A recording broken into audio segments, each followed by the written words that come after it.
Hey, you guys. Welcome back to Knotty Love Movement. It's your girl, Nikki. And today, I'm bringing opportunities for advertisement on my channel. If anyone is interested, they can email us at knottylove2020@gmail.com.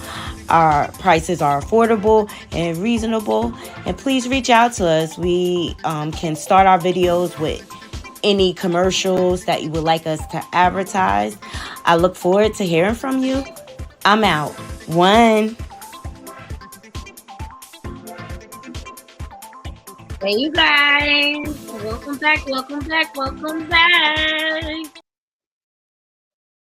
to Naughty Love Movement. It's your host, Nikki. Hey, everybody. Bring you the latest and trending topics, and I vlog my life. How's everybody doing? How's everybody feeling? I hope everybody's doing well. I had a busy day. But we're here, okay? Got some trending topics for you. But before we get into it, please make sure you're hitting that like button. And if you're not subscribed, please subscribe. All right, we're growing over here. We're almost to our 2K subscribers. Yeah, come on, you guys, so we can have our celebration and play our game. Are we tripping? Am I tripping? Am I tripping? Yes, thank y'all for joining me seriously because we got so much to go over. And like today, every time I went to my feed, it was just like something else on top of something else. So, I got a array of topics. Jason Lee, I want to go over Governor Kathy Hochul's extension of the bill with the victims and the survivors of SA and R word, and what that means for Diddy and all these other PEDOs in the industry. Okay, I want to get into that. Who else we got? Kanye acting a whole fool wearing a KKK hood. Like, make it make sense. Make it make sense, people. Then he brought his daughter out to perform. Who else we had on the thumbnail? Oh, Jonathan Majors. Thank you to In My Opinion for sending me an article. We have an update on that. We got Nicki Minaj talking about the female rappers in the industry. I want to get into that. You got Jess Hilarious responding. It's just so much. Hollywood is weird and naughty crew. Okay, so I need y'all to hit that like button. We're gonna be here for a little bit. I'm gonna go ahead and drop this intro and let people load up in the room. We're gonna dive right in.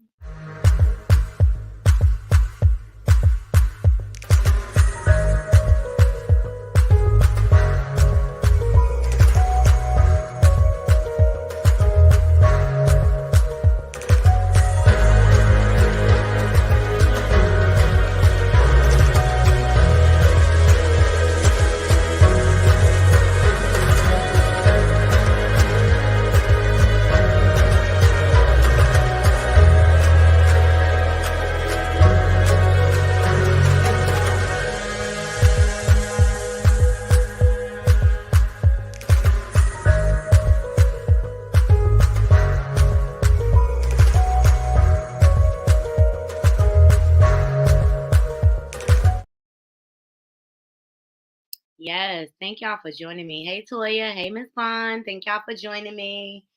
Make sure y'all sharing my content so we can get the word out there. Yes, hey, learning to love myself. Good evening. Thank you for joining.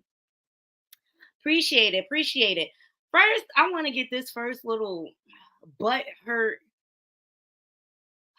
nincompoop out of the way. Jason Lee, he has been acting a hot mess. He been acting a hot mess since Neo had the interview. What was her name? Gina Valez, where he kind of threw jabs about how he feels about children and younger kids like changing their gender. And I kind of felt like it was a jab at Gabrielle Union and Dwayne Wade, but I actually agree with Neo. Not my favorite person.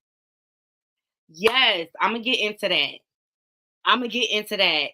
Excellent movie. Yes, that's the other thing we're gonna get into. Leave the world behind. Okay. Matter of fact, Jason Lee can wait. We're gonna start with that because it was that good. Okay, you guys. So this movie on Netflix is trending everywhere. It is talked about all over TikTok, everywhere. The movie was produced by Michelle and Barack Obama, or Barack and Michelle Obama, however you want to say it, and it starred a lot of good people. But here's the movie. Go check it out. Leave the world behind.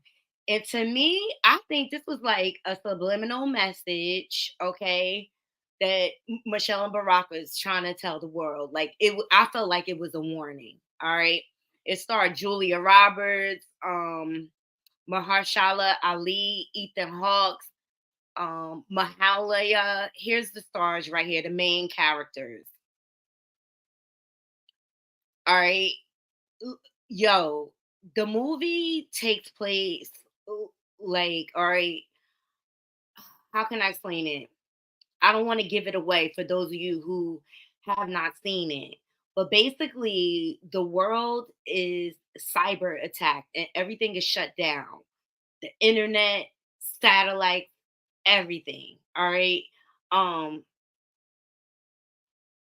and it basically was every man for themselves at that point.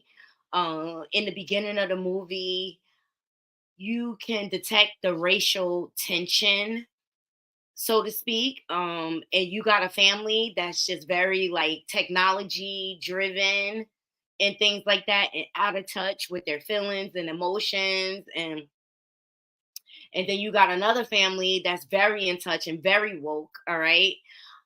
They had to come together at some point. But the main character I think people need to pay attention to is Farrah McKenzie, and she did that. This is this young lady on the bottom. Well, it's my right, so it may be your left, with the short blonde hair.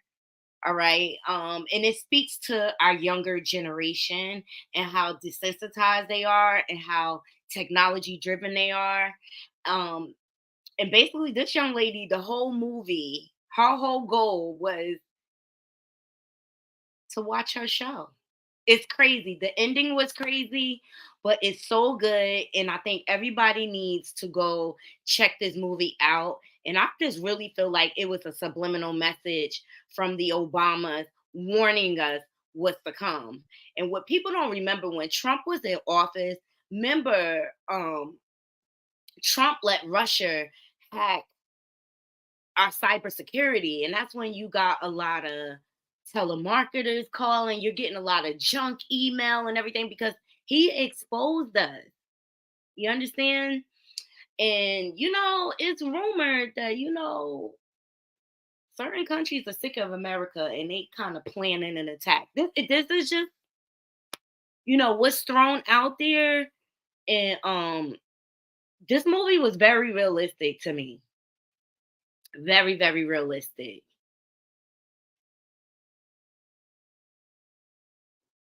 It definitely left you wondering, and I just felt like it was the Obamas trying to warn us. Yes, put your mind in old Alfred Hitchcock. Yes, her character was very intriguing, right? Her character was very intriguing. But it just goes to show how out of touch people really are emotionally and things like that. And everyone's so dependent on technology. And is that really a good thing? Like, I'm really, really happy that I came from a generation before technology. So my graduating class was the first class like where the internet really was like put into schools and we actually had to use it. We were like the test dummies of it. But I'm so happy I know how to navigate the world without all of that. Like, I know how to heat up my food without a microwave. I know how to drive places without um maps and Google Maps and all like that. You know what I mean? Like, I'm not so dependent. Like, I could survive without technology, but what about our younger generation? What about our younger generation? Like, and I just feel like the technology is desensitizing them and leaving them out of touch. And that's what Farrah's character highlights in this movie. All right. And it also goes into You need to be prepared. Seriously, you just never know when all of this will go away. Yes, like my dad taught me how to read a map. I know how to read maps, paper maps. And I just feel like we gotten so far away from that. Like I know how to garden, all that stuff. I learned all those things as a child. I learned how to fish and everything. My dad used to go fishing with me and stuff like that. Like now you see kids, they can't even go without having a phone in their hand or an iPad. Like they're coming out the womb learning how knowing how to use this stuff. And it's just like we need to get back to basics. And that's the main thing that was the main lesson that movie taught me. Because if something go down, it's every man for themselves. It ain't gonna matter your race, nothing. It's every man for themselves. Period. And then another thing that it highlighted for me, like how far does being a good Samaritan go for you in times like that? Because people will turn on you, people will use you to get ahead and things like that. The movie is really, really good, and I just wanted to recommend it to my Naughty crew. Like, go check it out. It's on Netflix. All the cast is like an all-star cast. But I also loved the black young lady in the film. My woke sis, okay? My woke sis. She was definitely woke. Mahalia Harold. She did that. She was definitely woke. So woke she had to keep her father on track. Okay? Like and bring him back down to reality. Like, Dad, we need to worry about ourselves. Forget these people.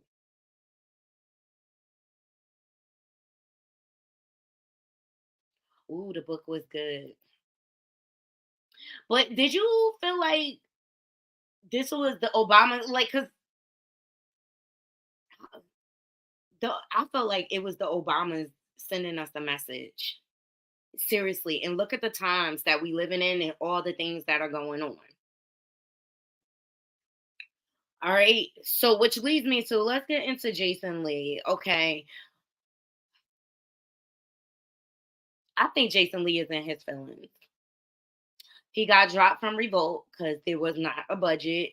Hence, with them getting rid of Puffy and things like that.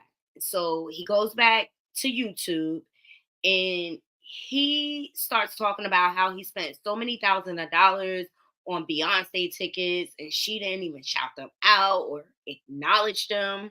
Hey Michelle, thank you for joining and stuff like that. And he starts dragging Beyonce, like, oh, and threatening her. I felt like he was trying to blackmail. I felt like he was trying to blackmail the Queen Bee on Beyonce's internet. Yes, I did. And he basically was like, I got the clip. Y'all hear it for yourself. And I just think Jason is just very messy. I think he been messy since Neo. Because when Neo came out and said he does not believe children should have the option to change their gender. I agree. I agree. I did not agree with what Dwayne Wade and Gabrielle Union did with their daughter. What's her name? Zaya. And then they stopped the mom, and the mom was trying to fight for it. I feel like that is way too young to make that decision. They're still developing in their mind. I mean, children change their mind every day with the fad. You know what I mean? But that's their family. They have their choice. Just like Neo has a right to raise his family the way he wants, right? And I just think the world is confused. Like, just because I tolerate certain things, that don't mean I have to accept it as my personal belief. And that's why I think things are getting confused. And I just feel like Jason is in his feelings for whatever reason. I think he got a guilty conscience child about something because it's a couple of things he do that I feel like is suspect. It's like scammy, like he's got this whole health initiative going, and now he's trying to run for some type of office, and it's just like you're messy behind an office. Like who will vote you in? Exactly.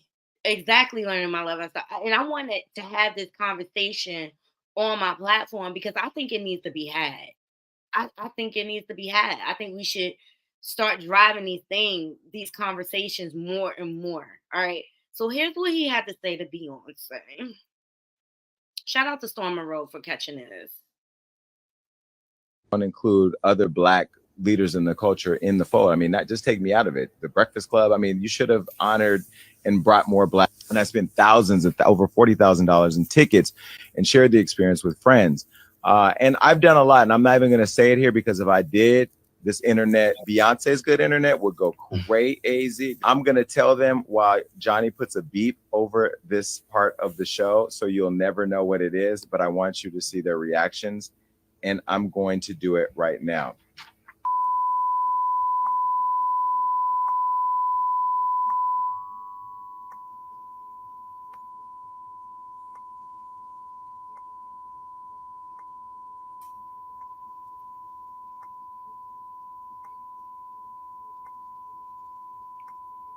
I just feel like he played too much. I feel like he played too much. And after he did this, and that's where I go back to like, we're friends in the game. We support each other. We help each other out. Can you imagine had I put that on Hollywood Law? Oh, there's one more thing. Beat this, Johnny. He's an asshole. He's an asshole. And they just going along because that's they boy. Woo! So that in itself, I think Beyonce could have gave me a, you know what I mean? Like there should be a little love there. Now, maybe she doesn't know. Beyonce doesn't know. Yeah, I don't think Beyonce. They're not going to share that with her. Yvette knows. I got the receipts. I still have the receipts. Yvette know I got the receipts. I got them. Now, if I get that message to Beyonce, yes, I can get it to be. Oh, I'm connected. I could get the message to Beyonce. She needs to know. And I think people like her publicist, who I love, and I'm just being critical. That's just what I do. You know that, Yvette. We're trying to book Kelly Rowland right now. Now, if I don't get Kelly Rowland because I say this about, then it's gonna be a problem. Then I'm putting out receipts. The receipts I just told you about, then I'll put those out. That's blackmail. That's straight up blackmail. Beyonce enforced you to spend $40,000. You chose to do that. And she don't owe you nothing. I thought it was very messy, and I just think Jason Lee has been very messy for a minute. But he just wants Beyonce to acknowledge him, which she never will. She'll never get on your level, Jason. She's like way beyond that. Like, and now you done told them all the dirt. Who's to say when they leave and disgruntled, they won't spill the tea? Like, it's just messed up. What y'all think? Y'all think this blackmail? And I just feel like as soon as Jason get in his feelings, he want to spill everybody tea. All of a sudden, he want to weaponize everybody's business. And it's getting old and tired. It's just like, what next?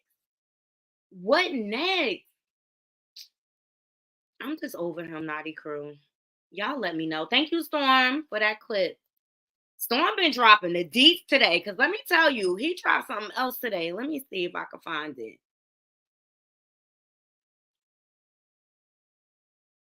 Storm dropped some receipts today. Shout out to Storm Monroe because he doing his thing.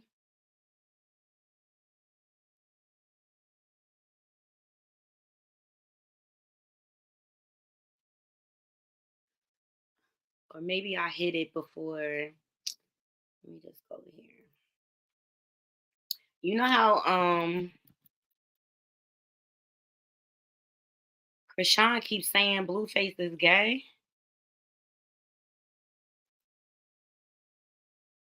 Well, Storm dropped the receipt. Yes, he did. Shout out to Storm. Storm dropped the receipt this evening. This wasn't even part of my show lineup. I said, whoop! He definitely sounds salty. But look at this. Toast the Blueface for all that you do. That's my D. This is what this guy is posting about Blueface. So maybe it is some truth to it. Because at first I felt like Krishan was doing it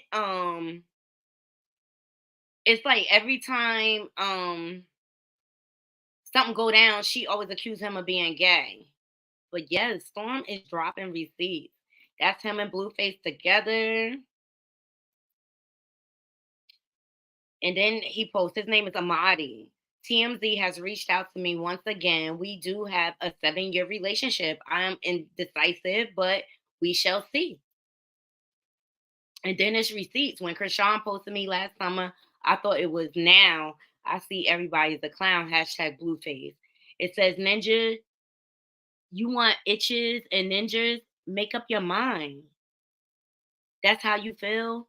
I love you when we was in Houston for Bad Boys auditions. I only did the show because I know you would be there. And then it's a response. You love every hoe. Said, stop playing. You ain't saying nothing. When we was at Sex in the G. So you really love her, or is it just for show? I can't take any more heartbreak. He said, I love you. F that B. That baby ain't mine. She a HOE. And then they say, I just want people to stop calling my phone and DMing and texting over stuff when y'all don't even call on a regular basis. Now I'm in a media frenzy. Y'all want tea? It's annoying. And y'all know I'm private anyway. What you see is what you get.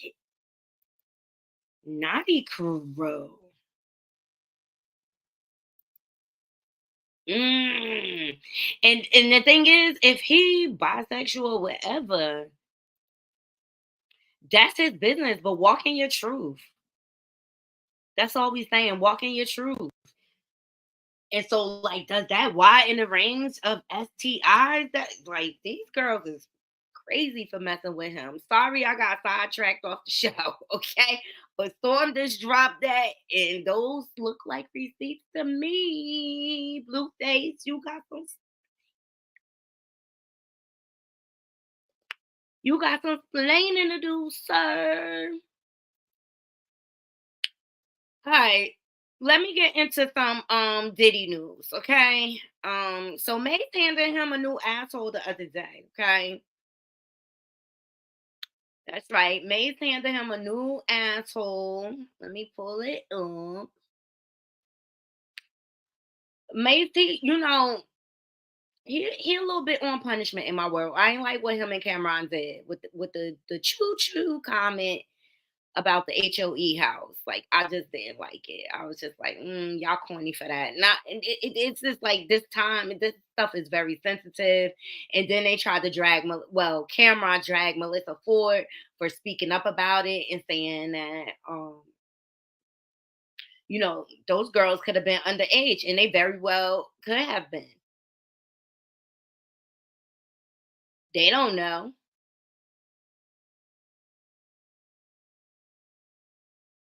They do not know.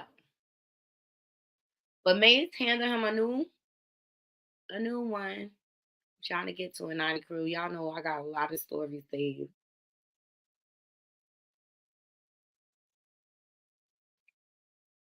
Let me know if y'all heard it or not, but we gonna get into it.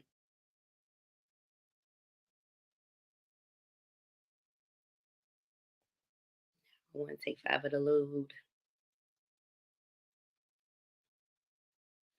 Ooh, Regina Carter and Armand are back together. I'm so happy. Hey, Buck, what's going on, King? How you doing? Hope your day was well.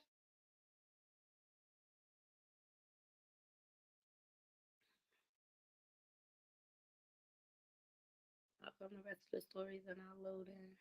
That can't be all of them.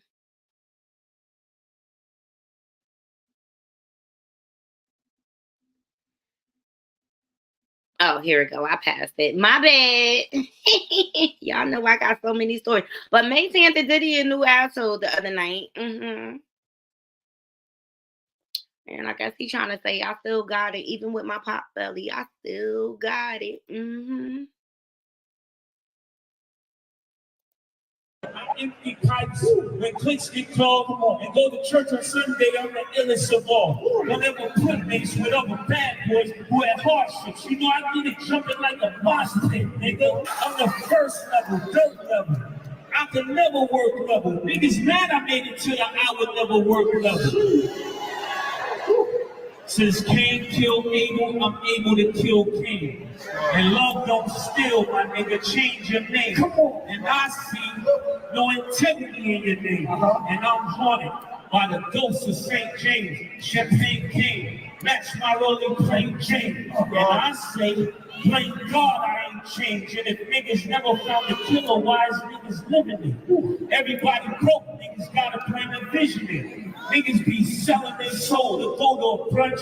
Niggas might end up sweet, drinking that punch. I suffer good. And niggas know I'm from another hood. Forget a brotherhood, I'm trying to make sure that my mother good. I ain't cheap, but I'm really golden the ghost. No matter who top 5, I'm one coated the most. I'm the ghost of Wolf, ghost of Rizzo. Come with the facts you never considered. I'm the ghost of Sean. I speak for every artist never spoke their mind, representing every artist that was left behind. From Craig Mack to Chief Duck, I still remember them kids chambers. For every producer you ever stole a sample, why you playing with them? Knowing I make examples. Niggas hide behind money, you know that's not a man move. You know you freaking on Tony. You know that it would get lonely. It's never safe if you owe me. You know that saying's true. You had a chance to do right now, understand you. You can't stop a nigga came from wicked, can't do. Karma came and gave him daughters for what he did. And Kim Porter made the day he dies and rests in piss poor.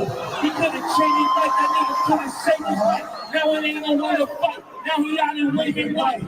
I know your strategies and what your habits be. And right now I got a hole in your faculties. So when you get the murder, come after me. What audacity. Gotta know that dollar sign wasn't rapping free. Actually, after Big died, what a travesty. When Mace left, nigga, was nobody after. Oh, guess I got the last laugh. They ain't laughing up. Niggas stay strapping up. Ready for a massacre. Here in Black Ball Beach, the ball ain't black enough. Tupac voice, nigga, I ain't even mad at you. Pretty nigga always make their heart smell, yeah. Come on. Yes, you can say I know I pop felt. Yeah, I'm just a Harlem nigga, riding down a Vegas strip with my own shit. You from my burning, nigga. Go rep your own hood. I'm not hating on your Billy work, no. Right now, I'm only saying what you really worth. You ain't an architect. You just a nigga not a market death. Go pay his mother what she really worth, nigga. Ooh, okay, you heard him. You just a nigga that know how to market. Death. Woo! So 50 posted this and he said, who said Mace don't get busy? Man, you gotta listen. Mace not playing. He like, I'm gonna keep my foot on Diddy neck. And so is Governor Kathy Hochul, who is the governor of New York, who got the Adult Survivor Act and the Child Survivor Act extended. Well, when was this? This was the other day. So Governor Kathy Hochul signed legislation to expand eligibility to victim compensation funds for victims and survivors of crime. The bill removes the requirement that victims provide documentation from law enforcement in order to be eligible for compensation and expands the window of time in which a victim can file a compensation claim. She says, we are making it easier for victims and survivors of crime to access the compensation available to them. As victims recover, this legislation will support New Yorkers in their time of need and ensure that they can receive the benefits they deserve. So it expands eligibility for victims and survivors of the crime to access victim funds by removing the requirement that victims must report to law enforcement and provide corresponding documentation to be eligible to receive compensation. The legislation also allows victims to provide alternative forms of evidence that would show that a qualifying crime occurred. Hey, Carol, what does that mean for Diddy? More victims can come forward and come for them pockets, okay? And they don't have to have a police record in order to get that compensation, which I think is going to open up the floodgates for more civil lawsuits to come out. So Diddy, you in trouble, man. You in trouble. He hiding right now. He is hiding right now, child.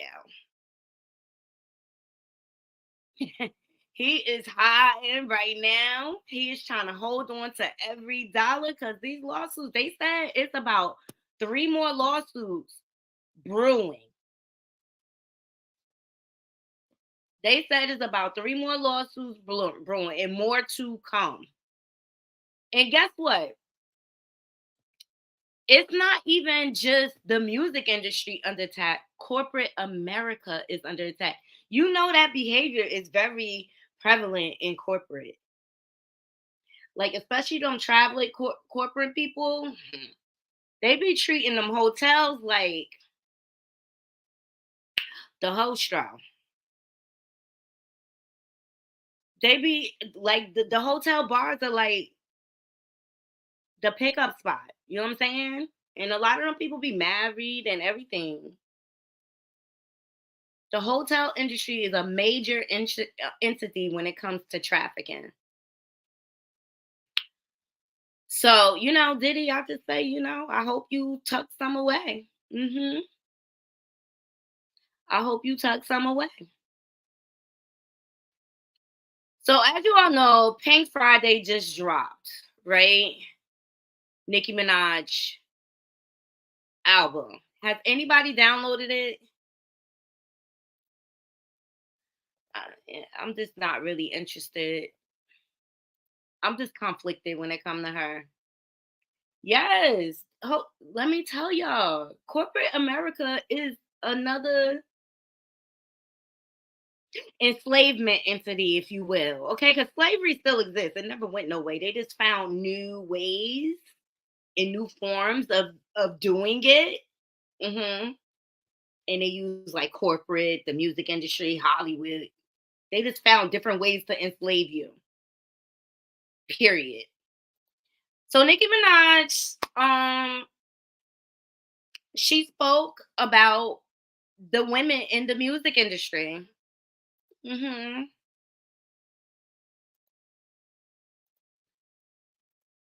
had a girlfriend. She used to travel a lot for corporate and stuff like that, and she used to tell me stories like the men be married, they be in a hotel trying to pick.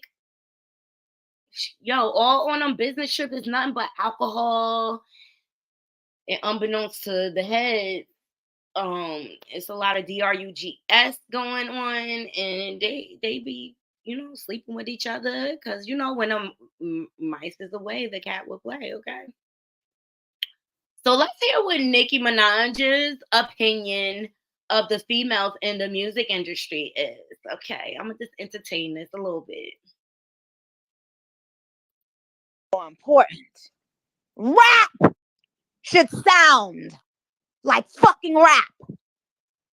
That's y'all fucking problem, and that's why all of the record labels are, not all, but some are scrambling so bad because they about to go fucking bankrupt.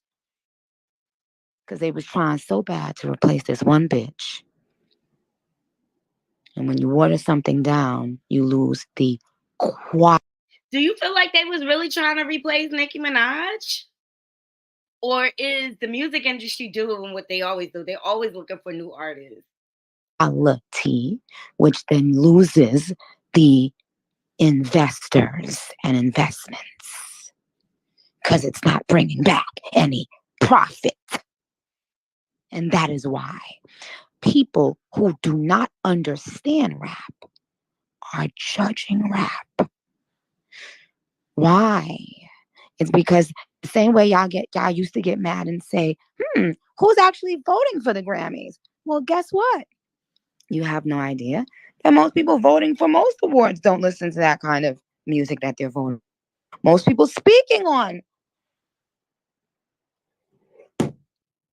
music don't actually listen to the kind of music they're speaking on. More important, rap should sound. But Nicki, the snippets I heard, your album isn't all rap. You're singing on a lot of it.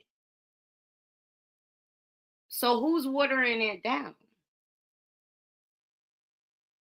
I found that interesting that she even said that. And then on the tail end of that, let me see.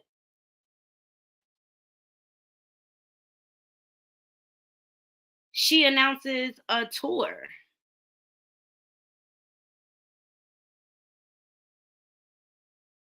She announces a world tour, which we know her husband can't come because he's on house arrest.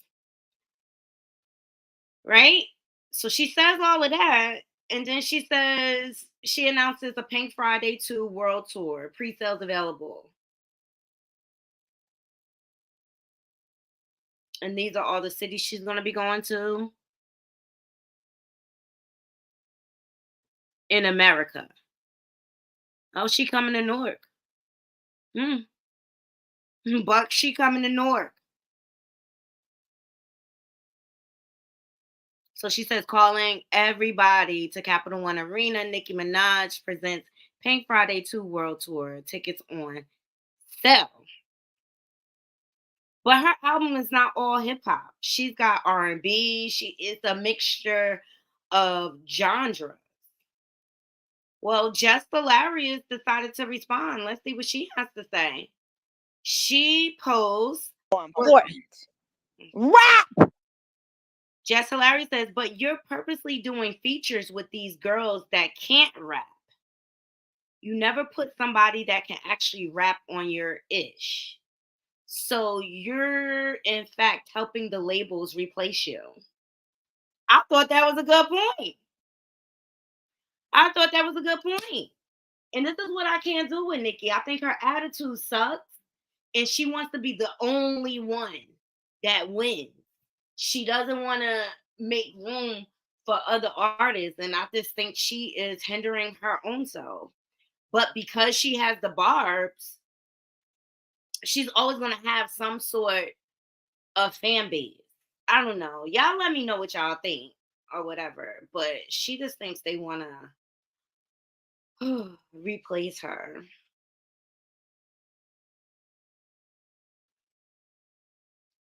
But her album's trending. Northwest did a TikTok to it.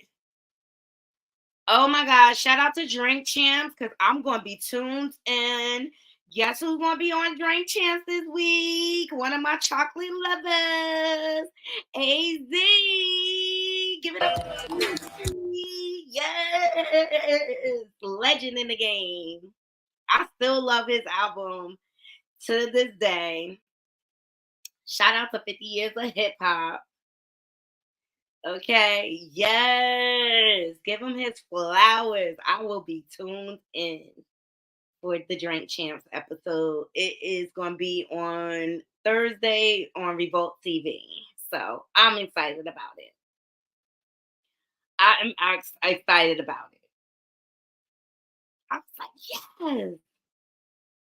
Yes. Let me see. Oh, in honor of 50 years of hip hop, this brother dropped this and I thought it was interesting. So I was like, I'm gonna share it with my Knotty crew. Like, cause like what happened to these soldiers? Like it's plenty of people that's missing from 50 years of hip hop, okay?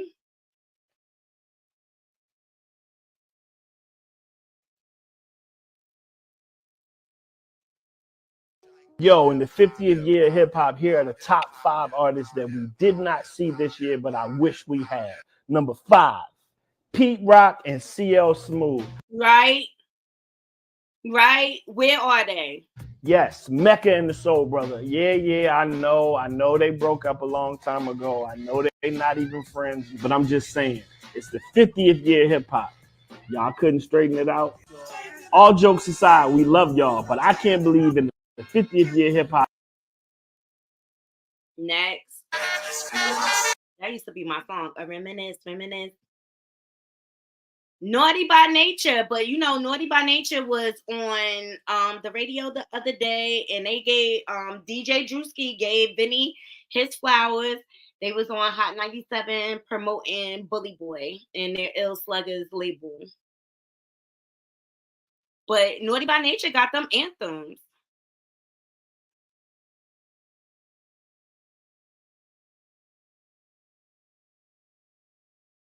Hip Hop Parade. Q-Tip. What's up with Q-Tip? Where was Q-Tip? Rest in peace, Fight Dog, Malik Taylor, man. I understand. But I hope that the days of us seeing Q-Tip on stage doing a Tribe Called Quest songs are not behind us. Shout out to Ali Shaheed Muhammad, Jerobi. Hey, Tip, we love you, bro. You can stick the mic out and we'll do Fife's part. I just hope that those days are not behind us. Q-Tip, we love you. Love Q-Tip. Q-Tip got some hits. MC Hammer. But MC Hammer just recently came out. I'm going to see if I can find a clip. But he just recently came out with like, he ain't beat. He ain't beat.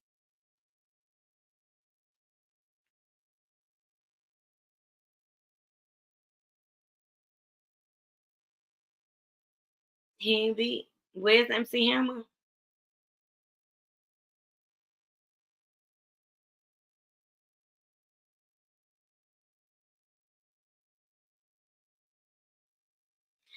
They gave him homage. I'm over Hove. I'm good. I went to the Book of Hove. I'm good. So y'all let me know. Any of those artists you missed?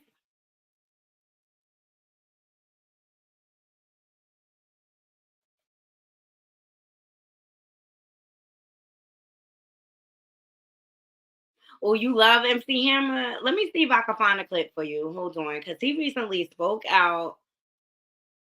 Oh, I found it. I rolled right up on it for you, Carol. Here we go. So MC Hammer says he hasn't been a part of the Hip Hop 50 celebration events due to not wanting to be fake. Told you he wasn't beat. On nobody's platform. Nope. You ain't heard me go to none of these Hip Hop 50, and just for the record, I got invited to every one. But I really don't have the patience for the fakeness. I'm really, you know what I'm saying? I'm really 60 years old. So I can't really, I can't get with the fakeness of it all. You know what I'm saying? Like, I can do it with a young cat, but I can't come around old cats and still be pretending. What you want me to call you? Six shooter, six shooter. Man, come on, man. Man, come on, man. Ain't none of your bodies turned up yet. I just can't do it. But I might get, I don't know, but Pac got me out here today.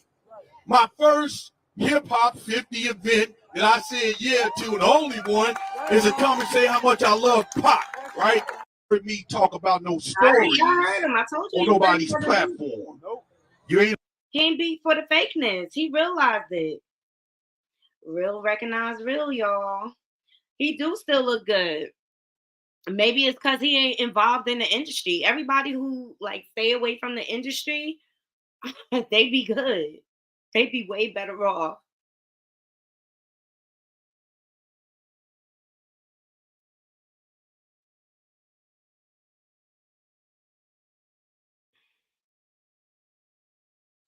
They be better off. Oh my God, did y'all hear Tiffany Haddish is banned from drinking? Okay, banned. The judge said you are banned from the alcoholic beverage. The judge said you are banned from the alcohol beverage. You doing too much. You doing too much. Banned from drinking alcohol and must submit to random drug tests following second DUI arrest. So according to reports on Radar Online, a Georgia judge recently banned the 44-year-old from drinking alcohol or consuming any illegal drugs and ordered her to undergo random drug testing following her second DUI arrest. As previously reported last month, Tiffany Haddish was arrested in California after she was allegedly had fell asleep at the wheel.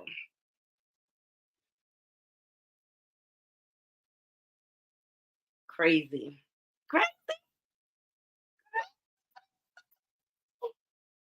It's not bad. It's not a bad thing. Did y'all hear that a building in the Bronx collapsed?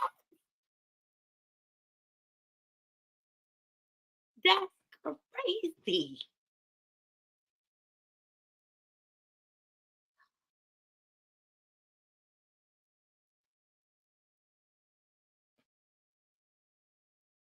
This happened on Monday. Now they're looking for people that may be trapped. This is crazy. They inspection laws, they need to tighten up in New York. And I just think it's just too many people. And they can't keep up. And these landlords get away with Murder. Yeah, they said they looking for trapped victims, so I think somebody was hurt. Hold on, let me go back to the article. It's crazy. I was like, whoa, look at this, a whole section.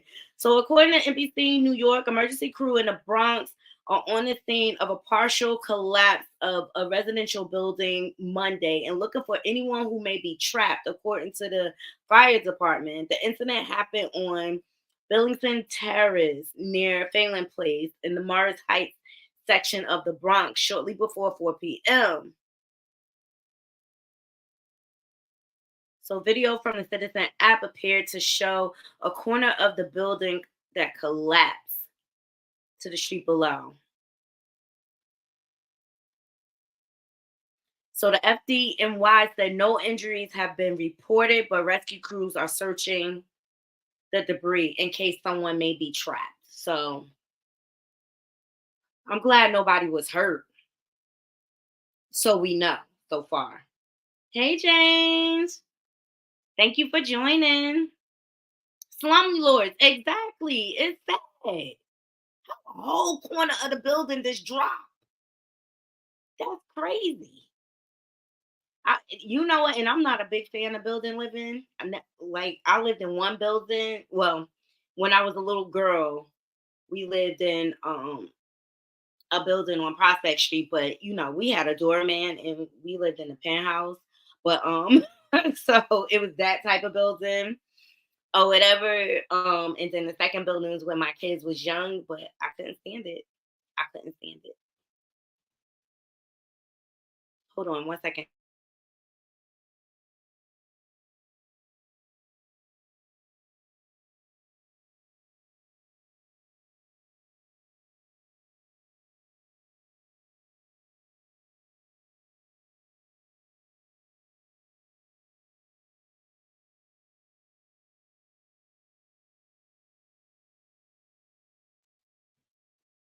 Sorry, guys. You smell everyone cooking, and I just don't like the fact that you got to depend on everybody else's cleanliness, to avoid roaches. So I really just don't prefer building living. But it's straight up slumlords in New York.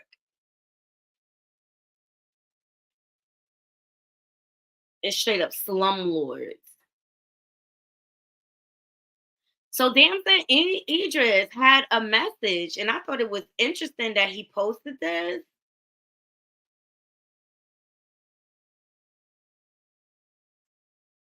Because it speaks to the times. He said, I see so much unprovoked hatred towards Black women today by predominantly grown Black men, especially towards our young stars that are just trying to do their thing. The compulsion to humble these women perhaps makes you feel like you're more of a man. I promise you, you aren't men to us. A new year is approaching. Grow up. So to all them P. Diddy, I don't know what it is. Like the men in the industry are obsessed with controlling women, and it's just weird and whack. Like, do you have control over yourself? But I'm like, thank you, Damson, for being man enough to say that. Seriously, because there's a lot of suckers out here.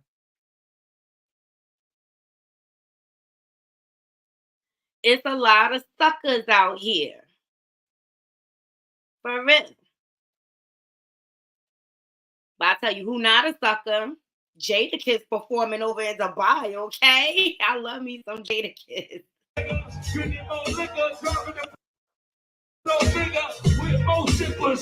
I love Jadakiss, and his son is up and coming.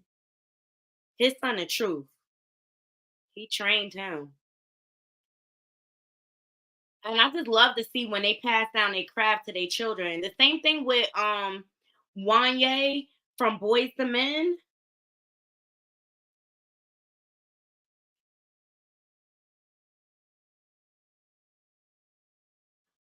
Is it I saw one that you sent me earlier, James, about Wendy Williams. We'll get into that in a few. But shout out to Jadakiss over in Dubai. Like, okay. Hold on, James. Let me check. You sent me a new one from the other one?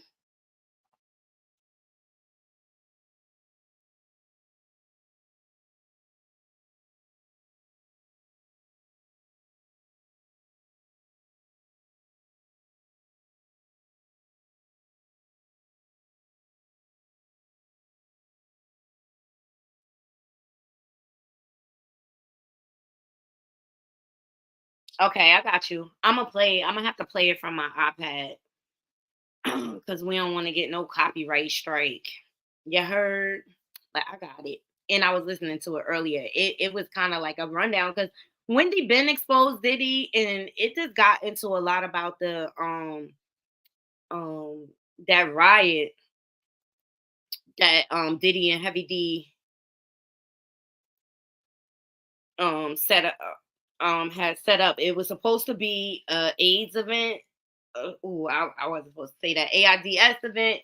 And it turned out to be a whole scam. Oh my God. Fabulous response to people making jokes about his $2,100 man bag. Y'all feeling it? Y'all feeling Fabulous man bag? He's pure evil. Yeah, Diddy is pure evil. And I think that whole event was a sacrifice.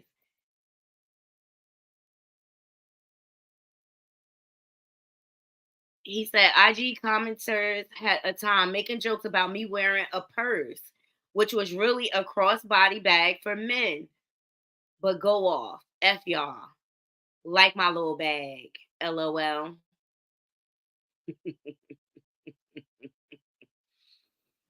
But James, would y'all wear it?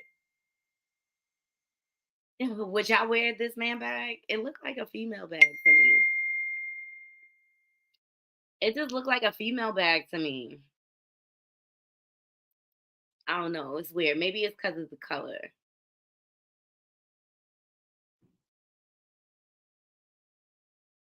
Ray J trying to clean up his image because his name has been coming up as late as one of the handlers in the industry.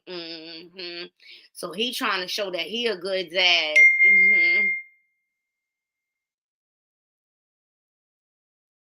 His daughter is gorgeous though.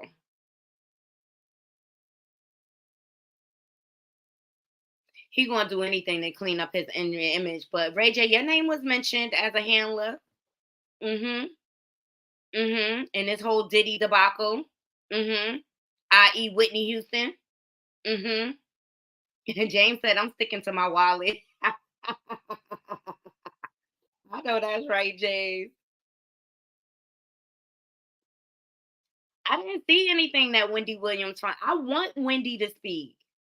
Because she been called this out. And she need to come get her flowers. Wendy probably like, let me have me some wine.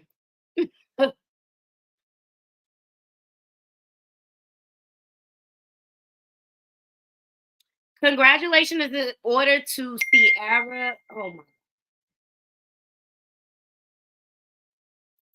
Congratulations to Ciara and Russell for their new bundle of joy. Isn't she a little whoppy, Ciara? Amora Princess Wilson, 9 pounds, 1 ounce. We love you so much. Adorbs. So congratulations. Black love in the house. She's a whoppy. She's definitely a whoppy. And I remember when he asked her to have one more baby. Well, he really loves Ciara because he went and bought her masters and everything so she could start her own label. I know that's right. He said, I'm going to protect my wife from this evil ass industry.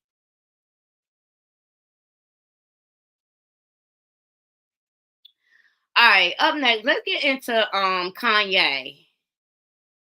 This dude is weird. So he performed last night his new music, and he featured his daughter North, and she has a new song.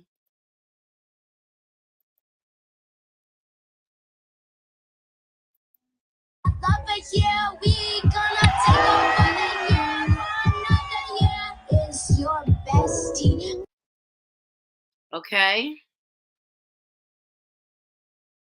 his twin. She did good.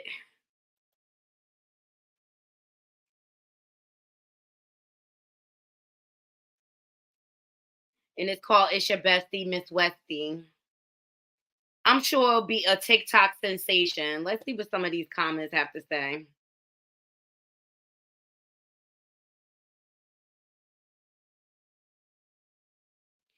This person says, like it or not, these artists are setting up their children for generational wealth, and I'm so here for it. Exactly.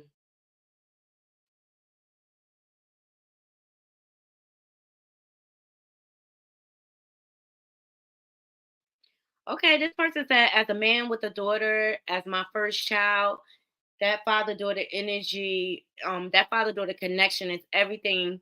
It keeps us grounded. I love it. So people seem to be here for it. But then on the tail end of that, Naughty Crew, you know Kanye, he do not do nothing without making a statement. Yeah. I just wanted to see what my Naughty Crew think.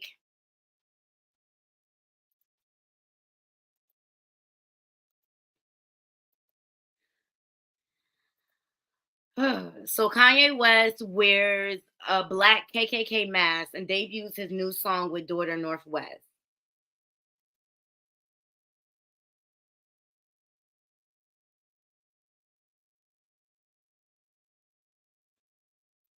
I don't understand.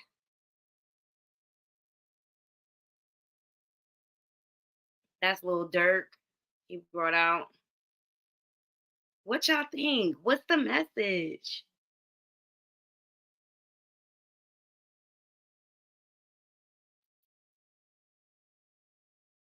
What do y'all think he trying to say? You know Kanye is he different. Y'all let me know what y'all think. I'm confused. Let me see what the comments say. Sometimes that clear it up.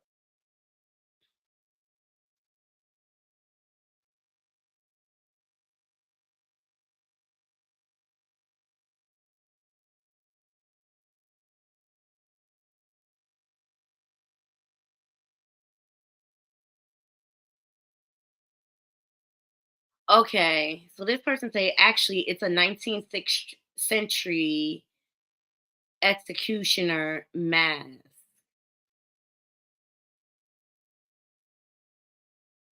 Somebody else says, remember when Redman had this in the Time for some action? Oh, time for some action video. Okay, okay, okay, okay. He just wants some attention. I was just like, what does it mean? And I'm gonna ask my Naughty Crew, what does it mean? What does it mean? Kanye is just weird. But congratulations to North. You know, Kanye can't just be normal like Papoose and a Golden Child. You know what I'm saying? He just can't be normal and just love his children normal. Okay? He can't just be normal. Ain't she cute? Looking just like Remy. That's little Reminisce. They're adorable together. I love them. Um Jodeci announced a residency, the show, the after party. They just about announced a Vegas residency. I thought that was dope. They're gonna be there March 15th to the 24th and July 5th to the 13th. Y'all here for it?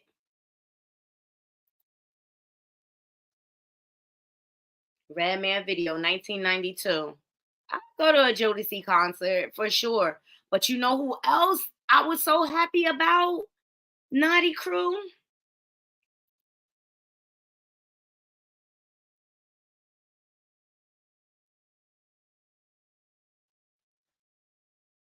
Ooh, where's it at? Wu-Tang. Now that I'll go see. Did I save it? Might be passing it.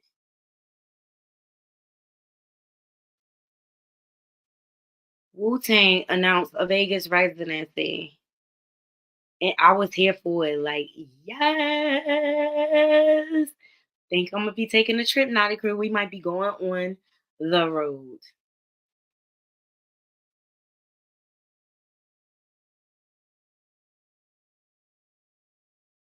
Here we go. Found it.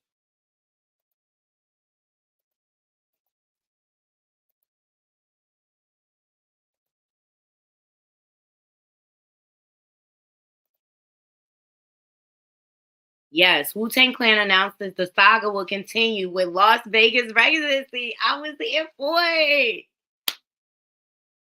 Oh, I think that's gonna be dope. It's February 9th and February 10th, and then March 22nd and March 23rd. I'm gonna try to go to that March show. So February 9th and 10th, that's Super Bowl weekend. Ticket sales start on Friday. This Friday, the 15th. I'm here for it. I want to see Wu-Tang perform. I want to see Method Man. I want to see Raekwon. I want to see all of them. Oh, I would like to see Silk live too. Yes, hopefully they stay sober. You talking about Jodeci? Or I think Wu-Tang got it. Jodeci, they got some addiction issues, allegedly. So yeah, I was talking to my friend this evening, like, you want to go? He was like, all right, let me look into it. So yeah, I'm gonna send him that as soon as we done. Cause we may go on the road, Knotty Crew, and maybe I'll tell AT2 about it. Maybe me and AT2 can meet up in Vegas or whatever.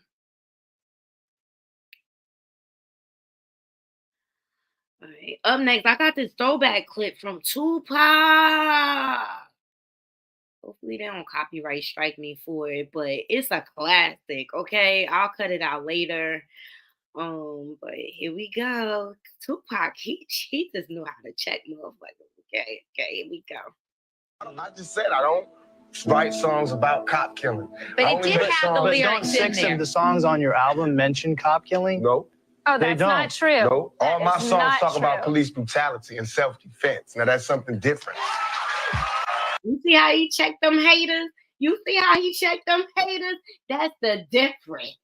If we're going to talk about police, this man over here is in a really rough area, and he puts his life on the line every day. I got so much respect for him for that, but look, we have to live in the same neighborhoods without bulletproof vests, without backup, without walkie-talkies, without guns, without tear gas, without pepper spray, without batons. So now we have to fix the problem. These people. Exactly, Pop. Give it to them. You ain't going to talk over me with the nonsense. Come with the facts. People don't see it every day. No, but what I would like to see is for children in our country to have a better future than what you guys have. And that's not going to happen when he's repressing his generation and his people by saying they have no hope. What do you know about my people? I know a lot about your What do you people. know about my Get him, Pop. Get him. What does she know about our people? Just because you charity, give No, I money, don't do wipe the charity. guilt away does not mean you know about the young black man of today's society. What would you say is the answer to that? Violence? Can you imagine what he would be if he was still alive today? I think Pac would be a beast. No, it's making music. It's what I'm doing now. It sparks dialogue, and that's how laws get made. That's how change get made. Facts. Facts. Facts. That's how laws get made. That's how change is made. That's how change is made.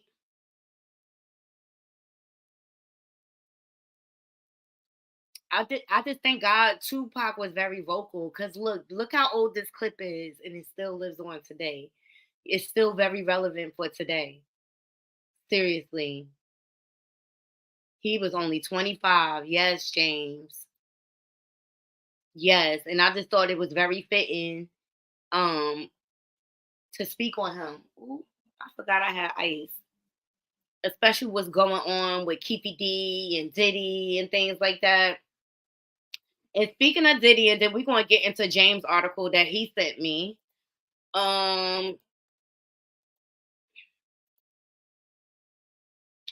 Diddy lawyers want judge to require plaintiff who claims she was R-word at 17 to reveal her identity.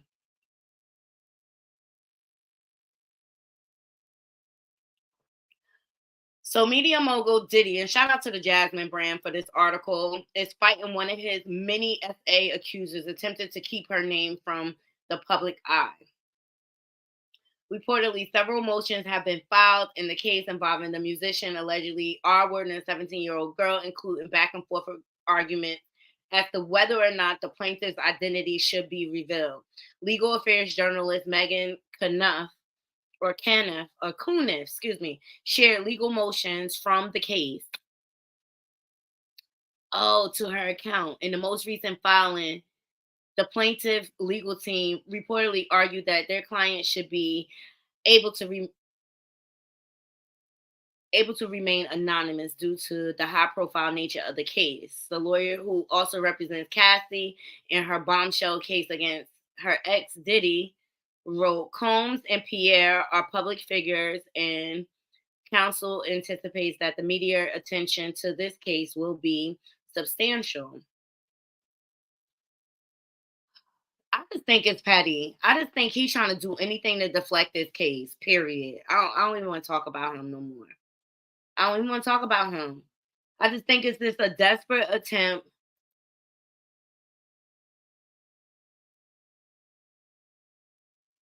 Let's just get to James' article. It's more relevant, and I just wish Wendy will speak out. Let me see.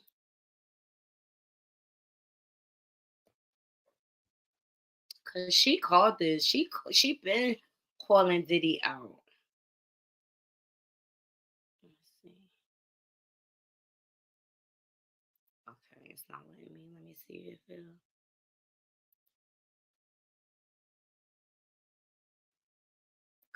Copy.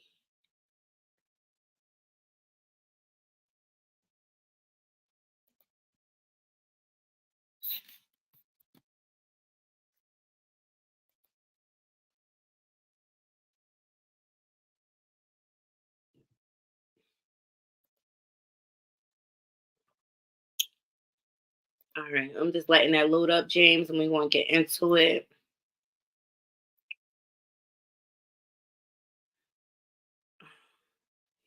Shout out to The Sauce. All right, this is we're going to do some commentary. She did a dope breakdown of when Wendy Williams, Kevin Hunter revealed mind-blowing info on Diddy and his intentions to get people. That's the one, right, James?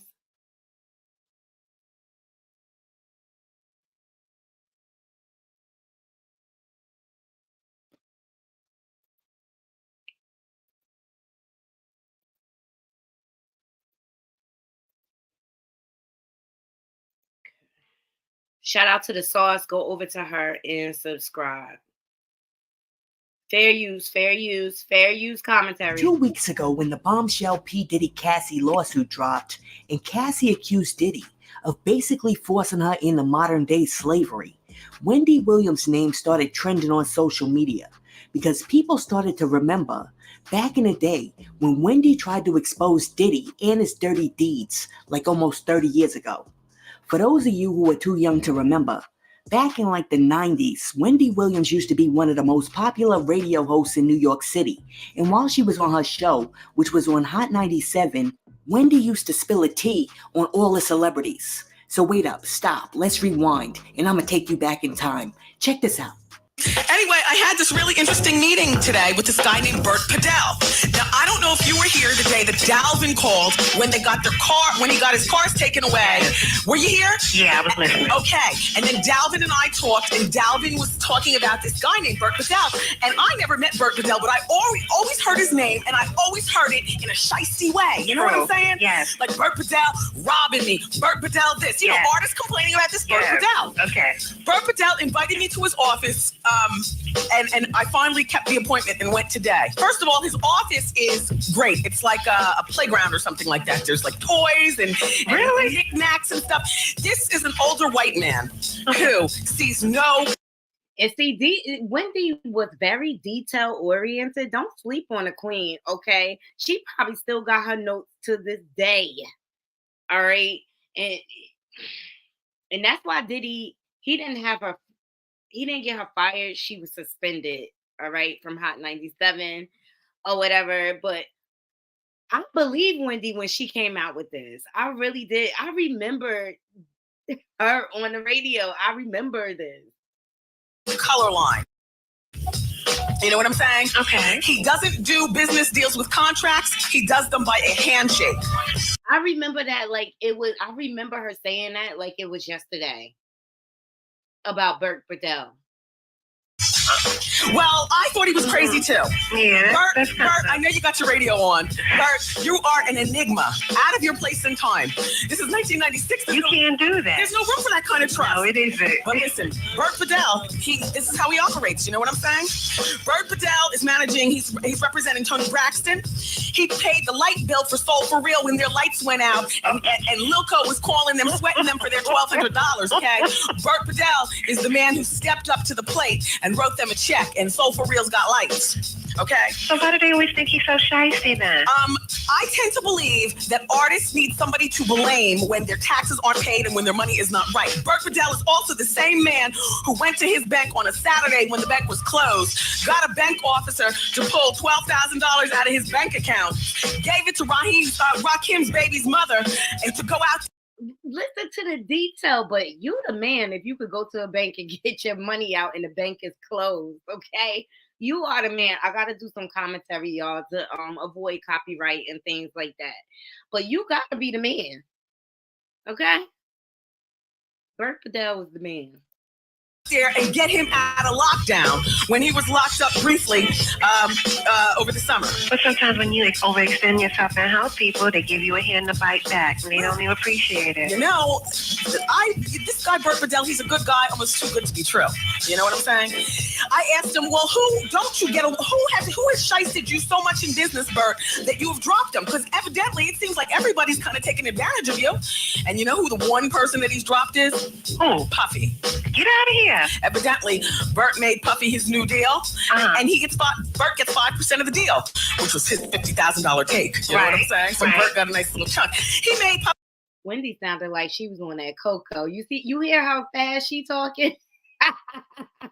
She is just so excited. Puffy's deal with Arista. You know, Burt also let me know that Puffy screwed Biggie out of some publishing. Stop playing. So they might have a little bit of beef in their little camp, you know. Well, Puffy doing a lot of things. So I seen on BET that he's opening up a restaurant now, a slash bar. That's right. That's great. Yeah, it is. But you know what? When Puffy needed equipment for his house, he went to Burt Burdell. This is back when the relationship was good, and Burt gave him his American Express card, and he charged $57,000 worth of equipment. Yeah. Listen, I have 3 pages of notes from my meeting today with Burt Burdell. I see you got all your facts. Yes, I do. Anyway, let me just finish with this Burt Burdell thing, because this is a good guy. Oh, okay. Second of all, the first person who met me up in his office is JC, who used to be down with Big Daddy Kane. Right. Well, he had his own record. All right. Now she's talking about Jay-Z. And that's where Jay-Z started with Big Daddy Kane. He used to open up for him. And Big L. Big L and then Big Daddy Kane put him on. That's where he got his start.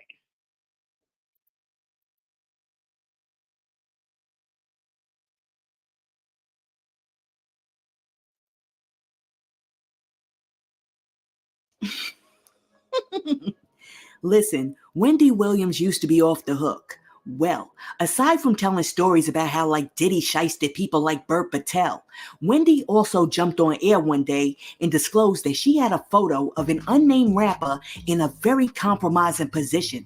And although she didn't initially say who the rapper was, she did drop enough breadcrumbs about the rapper that people eventually followed.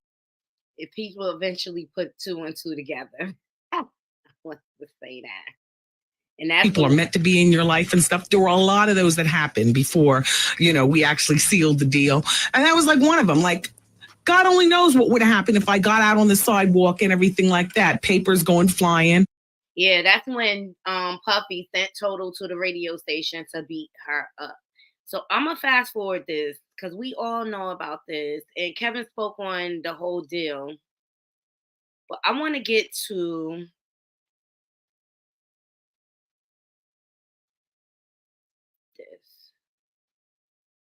which now, in hindsight, may have been one of the earliest videos of his alleged freak-offs. Now, the irony of the whole Wendy Diddy situation is she's talking about the picture that Wendy had of Diddy in a compromising position. Wendy been out at all of this. Wendy been talking about this for years, okay? And people like badmouth her and everything. Let's see. That while Diddy was hell-bent on destroying Wendy's career, years earlier, Wendy actually tried to help save his. Because in 1991, when Diddy threw the infamous celebrity basketball game at City College, which left 9 people dead due to a stampede because the promoters got greedy and oversold the tickets, someone who was at CCNY who was affiliated with Kiss FM noticed that the situation at the game was getting out of control. And 1 hour before the stampede actually took place, they called Kiss FM radio station and told them what was up. And realizing that the situation was teetering on the verge of danger, Wendy Williams jumped on the radio and tried to calm the situation down before it even happened. But it was too late. Check this out. You, no matter where you live, I'm sure, have heard about the tragedy here in New York City. What started as a benefit basketball game featuring rap stars, turning into the worst nightmare imaginable. Thousands of excited teenagers and other young people crushed into a suffocating heap at the bottom of a staircase at City College, leaving 9 dead and almost 30 others severely injured. The event in question was a celebrity basketball game. At first, said to be an AIDS fundraiser, hosted and promoted by Sean Puffy Combs. He held the event along with another well-known rapper, Heavy D. Combs was no stranger to throwing big parties and even bigger after parties. It was something he did often, and this event, like many others, was supposed to go down as a memorable night full of notable moments. As the event approached, Diddy and his parties, child. Diddy parties are dangerous. Diddy parties are dangerous, all right? You couldn't pay me $1 million to go to a Diddy party. I'm sorry. tickets were sold at $20 a ticket to ensure entrance to the star-studded event. Some of the well-known names in attendance were LL Cool J, Mike Tyson, Dougie Fresh, and Red Alert. The teams facing off against one another were full of talent. The game was marketed as the Hepsters versus the Puff Daddy All-Stars. Some of the talent on Heavy D's team included Michael Bivins of Belle Biv DeVoe and New Edition, members of Boyz II Men, Run DMC, Phife Dawg, and Big Daddy Kane. They'd go head-to-head against Puffy's team, which had members of Jodeci, Brand Nubian, Guy, Nice and Smooth, and Ed Lover. DJing the event was Funkmaster Flex of Hot 97. The confusion about ticket sales is where the problem. You know, Flex have been really impartial during this whole time. I've been listening to his shows, and he started talking about how he know a lot of these chicks was groupies and lurking around back in the day. I don't know. Began, but this didn't really alarm anybody. This was a charity event after all, so nobody was exactly eager to cancel it. Not until it was too late. The exact location of the event was said to be at the Nat Holman Gymnasium, located inside City College. It was then that a member of Kiss FM staff saw the insanely large crowd standing outside of the college. Knowing that there was just no way everyone could possibly be let in. In the hour that followed, a call was made to the Kiss FM station, letting them know that the event was over-publicized. Wendy Williams, who was a Kiss FM DJ at the time, would tell listeners that if they didn't already have a ticket to the event, they should stay home. But it was just far too late to put that message out there. Okay, stop right there. Because I want to make sure that you guys all heard that. Y'all heard it. So Wendy tried to help the situation and let people know what was up. She tried to help the situation. But now that we're like knee deep into the story, we might as well continue. So check this out. The numbers continued to grow. Hundreds were gathered on 2 separate lines at first. According to some witnesses who attended, the crowd was already huge by 5 p.m. There were no police on college grounds as of yet, just a few men telling people to step back, although officers mentioned that they were there by 4:45.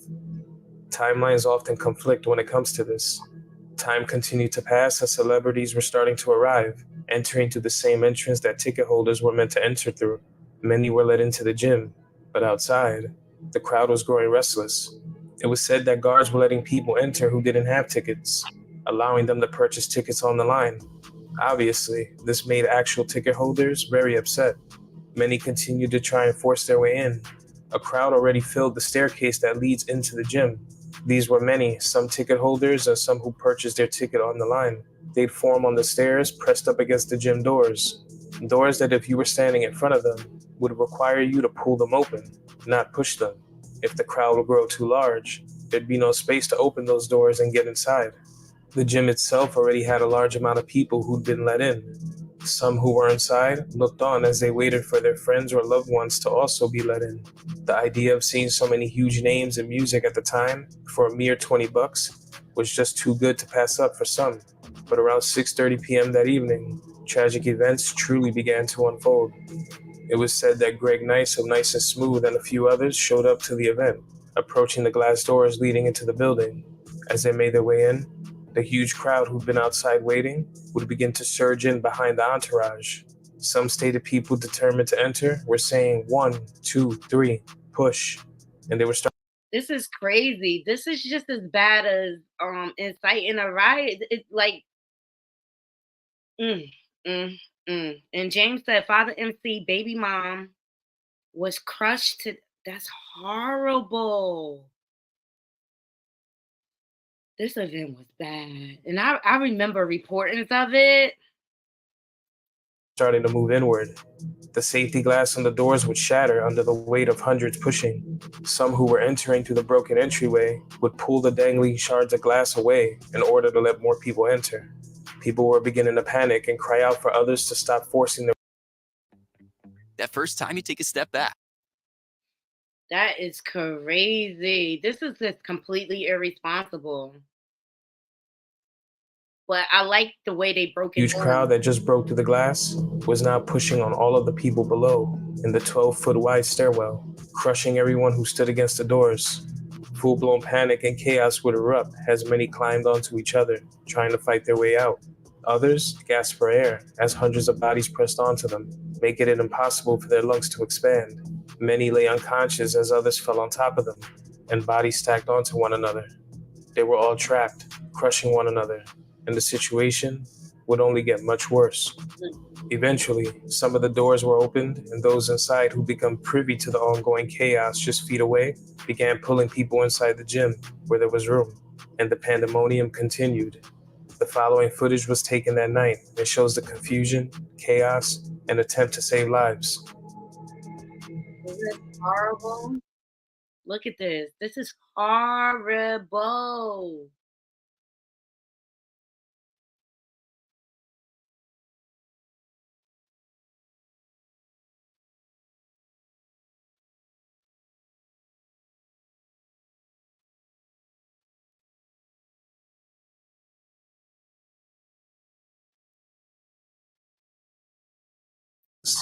On the mic, rapper Dougie Fresh would make a plea for those with a cellular phone to call for help, since the only payphone was behind a locked door. Calls were made from within the gym walls, and the situation was already as bad as it could get. A female? Yes, a female. Asthma? If he had an asthma attack? Uh-huh. 60 passed out unconscious. And can't revive her. The events that took place at City College on December 28th of 1991 leave horrifying memories in the minds of those who lived through it and in the minds of those who lost someone or knew someone there. While it may not be spoken about as frequently as other events, to the people of New York, every year as the holiday season approaches, 9 different families have to face another year without their loved ones, and countless others have endured lifelong trauma after witnessing all this tragedy unfold. Of course, the question becomes, who's to blame? Why did this happen? There was a celebrity game that took place mere weeks before this. What was the difference? Selling too many tickets? Was it the miscommunication about tickets sold? It was greed. It was greed. That was the driving factor here. Was it because of the big support behind a cause later found to be bogus? Was it the crowd who didn't realize the real danger that they were in? Was it greed? May all that lost their lives that night rest in peace. My deepest condolences go out to all the families affected in this tragedy. Yes, we definitely want to send our condolences out to everybody who was affected by that tragedy. Now, after the CCNY stampede took place, the courts found P. Diddy and Heavy D to be 50% liable for the situation. They also found out that the event wasn't properly insured. And as if that was not bad enough, come to find out, even though all the promotion for the game said that it was a charity basketball game to support AIDS and that part of the proceeds were going to an AIDS foundation, people later found out that that was allegedly fake. Fake. Y'all heard it. A scam. A scam. There's always something bad going bad around Puff. That event was based on an AIDS foundation. Y'all heard him. It's always something bad going on around Puff. That money was supposed to be going to, and then later they found out that didn't even exist. I guess it was just on his hustle. But hustle went bad that day. And it just should not have been a lie. It just should not have been a lie because it was a big lie. Not for AIDS. What AIDS? Because there was even people in the crowd saying this is an AIDS event.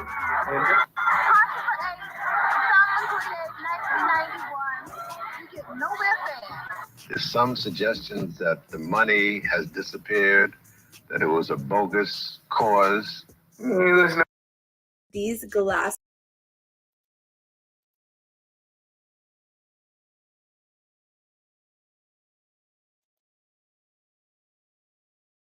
No AIDS event. The AIDS Foundation said they would not claim anything like that. Yo, how low can you go? I mean, I understand that, like, you love money, but brother love, how low can you go? Obviously, to the gutters of the gutters of the gutters of the hell. He do not care about nobody but himself. That's how low he'll go. And then now look, Heavy D not even here. Thank you, James, for sending me this. Let me see. I mean, I just don't know. But you know who does know? Mace. And the other day, 50 Cent posted a video of Mace going ham on P. Diddy. Okay, and I already played that at the beginning of the show. He destroyed. Woo! He killed it. He killed it. And then we already reviewed the locks and their grievances. We did that in the earlier days of the Cassie lawsuit. But the main thing is, I just wanted to get into, I like the details that they gave about that college community, you know, the college riots, stampedes. A lot of lives were lost. And another incident where Diddy is ready, he's able to slither his way out of a situation. Hey, in my opinion, it's just tragic how many lives were lost and how many injuries, and he was just able to walk away. And then did it on the basis of a whole scam, on a whole lie. They used the AIDS as a whole marketing scheme to get people to buy tickets. It's disgusting. Like, it's just it's nothing but bad things that happen around him. And DMX tried to warn us too. Hold on.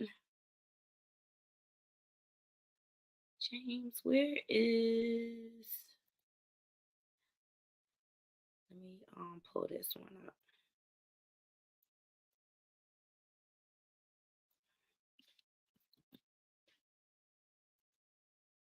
So shout out to The Sauce. Make sure y'all go over to that channel and subscribe. She does good commentary. And shout out to James for being a good subscriber and supporting me.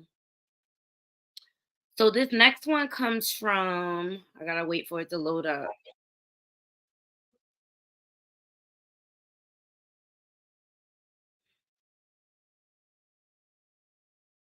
It comes from Culture Covered. Make sure y'all go subscribe. I'm just waiting for this commercial.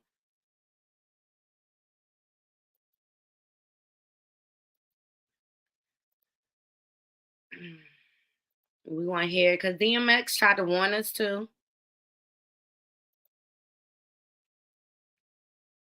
Fair use commentary. And it was a blessing and a curse because they were sure they were happy about getting signed first, and they were on the Benjamins and the shit was going. But then he made them jiggy and put them in suits and made them write lyrics for him and took all that publishing and. Okay, I see what's really good. You're trying to eliminate the competition, you know, because at first you retire, you know, then get me off the label. Now you're back rapping again. Okay, it's all good. And he talking about Jay-Z there. I already know for a fact he talking about Jay-Z. Because remember Jay-Z was doing that fake retirement stuff when he was over at Def Jam or whatever. They always view DMX as a threat, but DMX ain't give up. Okay? He said, we don't give up. What's my name?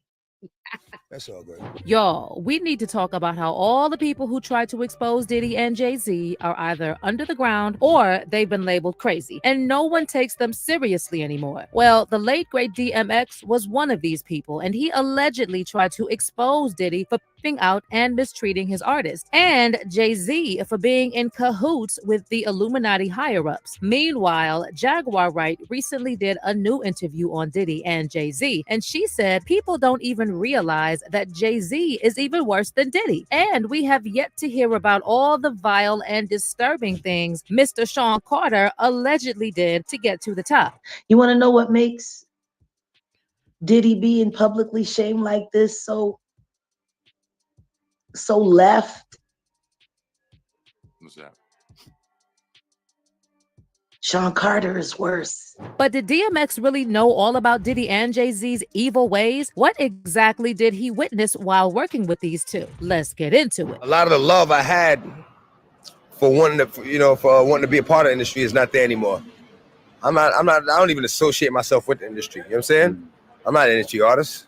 I'm an artist in the industry. Y'all, the Diddy rabbit hole is getting more insane by the day, but he's not the only one getting exposed. And the spotlight is now also on his longtime buddy, Jay-Z. And reports recently surfaced that DMX was one of the first people in the industry who saw right through the both of them. An interview recently surfaced where DMX said Diddy was graping his artists. And while some folks think DMX was using that word as a metaphor, I loved when he went on Dr. Phil.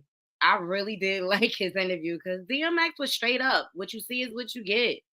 For Diddy not paying his artists enough, others are convinced X meant exactly what he said.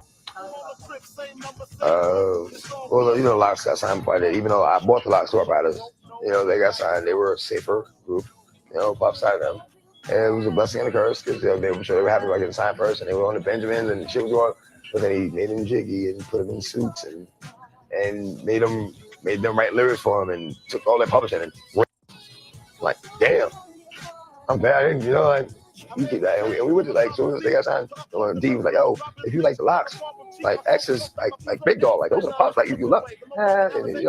In another interview, DMX said Diddy first refused to sign him to Bad Boy because he thought he wasn't marketable enough. But when he saw the offer Def Jam laid on the table, Diddy begged him to stay with him. X said he was like, I'll lace your pockets. I'll double what they gave you and lace your pockets. But DMX wasn't feeling Diddy's vibe, and that's allegedly because he got the word about some sinister things going on at Bad Boy behind closed doors. One fan even claimed that X spoke about how Diddy used to grape his artists, especially Biggie, and everyone thought DMX was crazy. Again, maybe DMX was using the R word as a way of saying Diddy was taking all of Biggie's money. But then again, after hearing all these recent allegations about Diddy, anything is possible. Now, as for DMX and Jay-Z, they had this whole tangled history. And though Jay showed respect publicly when X passed, folks are saying X never fully trusted Jay. DMX allegedly thought Jay was shady and never really wanted anyone else to rise up. X even said Jay messed with his 6th album because he was scared of the competition. But Jay never owned up to that move. So right after DMX passed on April 19th, 2021, Jay showed up on LeBron James' show, The Shop, and LeBron asked him about DMX's legacy. Jay remembered a time back in '99 when he boycotted the Grammys because DMX didn't get a nod. And he talked about how despite them being in the game together, there was still this bond of love amid all that competition. A little bit just about like what he meant to the culture and maybe meant to you personally. By the way, the first time I boycotted the Grammys was for him.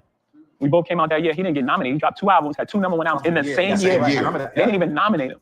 I won that year for rap album. So my first Grammy win, I wasn't in. I wasn't even in the building because I boycotted him. So there was a competitive thing, but it was big love. He was so competitive with me. I never met a human being more competitive with me, like ever, not even my big brother. But here's the thing. Jay conveniently left out. He was the one playing that competitive game and supposedly messing with X's grind. Back in 2004, Jay took over as the big shot at Def Jam Records. And according to DMX, that's when things took a turn. DMX had been repping Def Jam for ages, dropping 5 chart-topping projects between '98 and '03. But when Jay-Z slid in as president, X spilled the tea that Jay tried to throw a wrench in his 6th studio album, Year of the Dog, again. Well, I said I have a crazy track record at Def Jam. Everything was good. I go to do a 6th album. And, Jay-Z somebody came else, first. so yeah. Yeah. You know, when he first got the job, he hit me with the call like, yo, dog, inmates just running the building. Like, yo, you good? Finish the album, shoot the video. So what happened? Or they hit you, and you know, we don't know. We don't know. How do you listen to a whole album, pick a single, shoot a video, then don't know? According to X, this whole mess went down because Jay had a change of heart about retiring and wanted to clear the field before his big comeback. See, Jay flipped the script on retirement plans, and suddenly he was eyeing that comeback spotlight. But before stepping back into the game, he aimed to eliminate any competition standing in his way, allegedly. And that's one thing. And they say he does that all the time, Jay-Z. He doesn't like any competition. I mean, look how he did Dame Dash. I believe it too. I believe it too. And remember, the bodyguard came out and spoke and said they'll stop him, and this is according to their bodyguard. This is not what I'm saying. This is what he said. That they'll stop at nothing to get at the top. And they have stopped careers and everything. Ooh, that's why LL Cool J left Def Jam. And then something happened with Def Jam where LL Cool J was able to bail him out, and like he bought it and then let them buy it back or something. Something crazy. Something crazy. All right, so let me get into this last article because I can't play the whole video due to fair use. But please go over to the channel if you want to see the full video. It is Culture Covered. Please go over to them and subscribe. Great commentary. And then the last story I want to get into is Jonathan Mayers. Shout out to In My Opinion. Go over to her channel and subscribe. And in my opinion, I'm gonna text you back. Don't worry, because I'm just trying to still pick out what I want to send you and your baby or whatever, because I want to send you something nice or whatever. And I'm just real particular. I'm sorry. But I got you. All right, let's get into Jonathan Mayers. And thank you, In My Opinion, for sending me this article. Shout out to Rolling Stones. Because I was real impartial on this, but the driver in Jonathan Majors' the DV trial testified. So let's see what he got to say. So the driver was the only other person in the car during the alleged attack as the Marvel actor's trial stretches a second week. And it's not giving me the full article again because I'm not subscribed. Let me see if it'll come on my phone.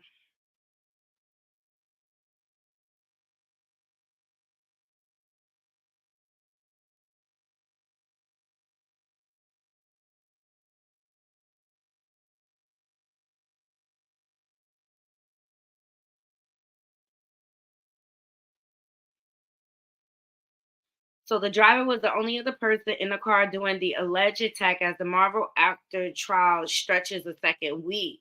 Yeah, it won't let me read the full thing. The driver who was in the car during the alleged attack on his ex testified that the Marvel actor was not doing anything. But while jumping out of the car, they were traveling in. All right, you know, I feel like this. Rolling Stones want me to get a subscription, and I'm not. I mean, they be coming with the deets, but I feel like this. He's a damn good witness. He's a damn good witness, and that increases his chances of getting exonerated. If you like, you can't be the eyewitness. You cannot be an eyewitness. So I wish him the best. Seriously, I hope it's not true. Because if it is true, then that means Megan Good is in trouble. I hope it's not true. So shout out to In My Opinion.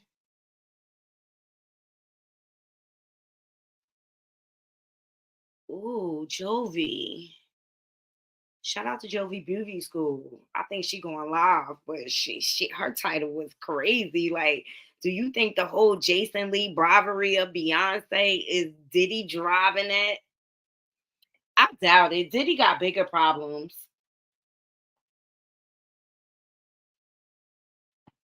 Diddy definitely got bigger problems. I just don't think he has anything to gain to bribe Beyonce. I just don't even like that he's pulling tactics like that. Like, you got so many connections. That's what you got to do. But he just want Beyonce's attention so bad, and I guess he'll be happy once he'll get a cease and desist from the queen bee herself, because he know this is Beyonce's internet. Okay. Thank y'all for these stories. I appreciate y'all. Let me see. Let me make sure I didn't miss anything. And then we'll go ahead and get out of here because I gotta fold my laundry, okay? Ooh. Yo, a lot of people have been posting like how dangerous Atlanta is. Oh, I know what I forgot. All right, sorry guys. Number one, I was shocked. Thank you. John B.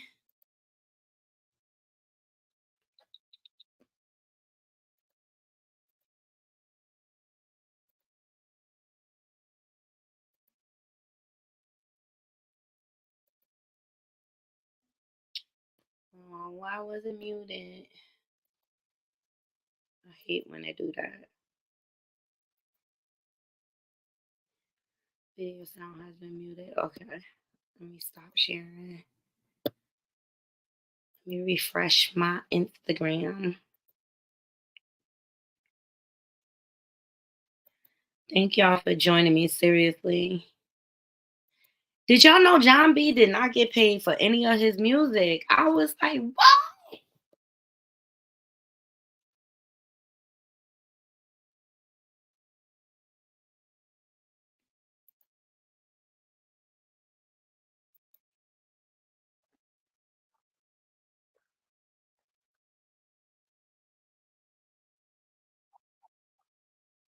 I don't know. Could y'all hear that? Oh, gosh.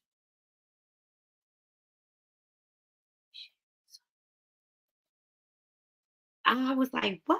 John B ain't get paid for his music. Shout out to the Neighborhood Talks. Out, but you know, it's 25, 26 years later, and you know what I mean, I still haven't been paid a check for my records. You know what I'm saying? I know. So Babyface was big red.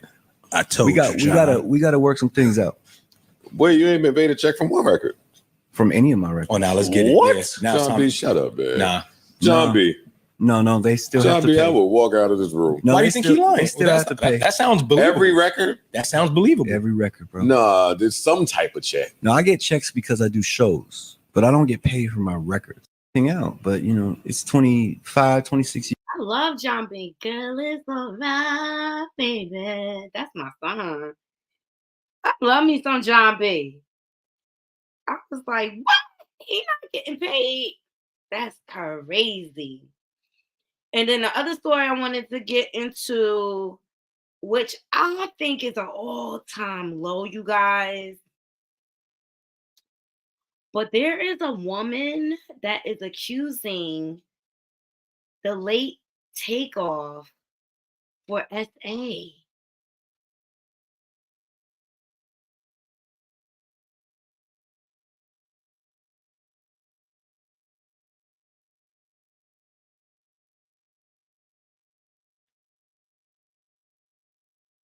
And I'm trying not to use the Breakfast Club, but she was on the Breakfast Club. Shout out to It's On Site for capturing this. I just thought it was Jane Doe, who filed a case and basically said that there were some advancements that were made on her at a party in Encino over in California, and she didn't want the advancements, and it was like a whole thing. Now, when the case was filed, he came out and denied it. But of course, when he passed away, a judge ruled that basically the case would stay until his probate proceedings were over. So basically that means like it sits still until they figure out who's in charge of the estate, where things are going, who would be a spokesperson, all that good stuff. Not good stuff, but all that sorting stuff. So now there was something filed on Tuesday by Jane Doe's lawyer, basically asking for Takeoff's mom to be the person that has to be present in court for Takeoff. That's ridiculous. I think That man is ridiculous. She wants Takeoff's mom to stand in his place in court. Yo, that's desperate and an all-time low to me. I mean, the man is gone.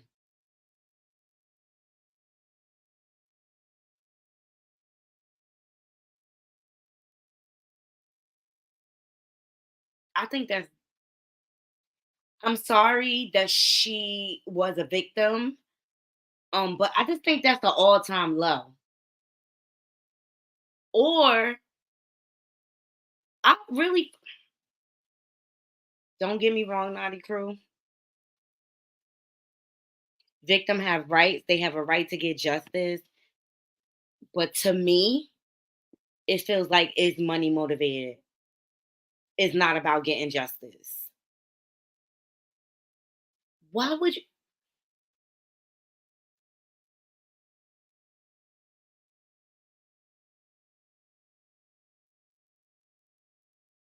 So what we're talking about is there was a woman accusing the late Takeoff of SA.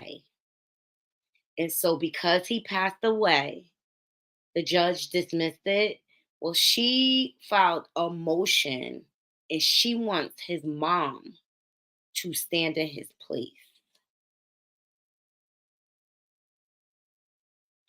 Leave it in the comments, Knotty Crew. Let me know what your thoughts. And I'm not trying to be insensitive to victims and stuff like that, but I'm just like, girl.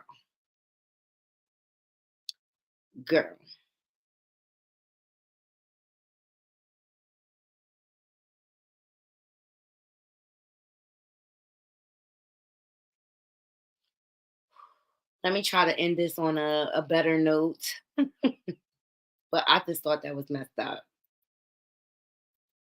I just really think it's something sick about that.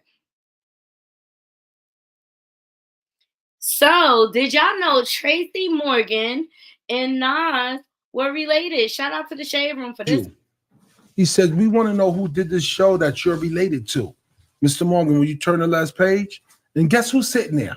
Nas. Me and Nas is third cousins. On my mom's side. Me and Esco. But me and Esco was always tight before that. I did a show years ago on Comedy Central, a special called One Mic. That was for Nas' mom that just passed away. And I named my special One Mic. So me and Esco always been tight. But then when I found out on the West Side Highway, after I did the show, I called him up and I said, yo, Esco. He said, what up, Trey? I said, guess what? He said, what? I said, I just did Find My Roots. Me and you related. He started crying. I started crying. And I said to him, if you ever need me, I'm there. Cuz he said, cuz, if you ever need me, I'm there. I didn't realize, but you guys deep. sort of like have the same waves too. So I can see the family. They crazy. That's what's up. I think everybody needs to do Find My Roots. You never know. You might be dating your cousin, child.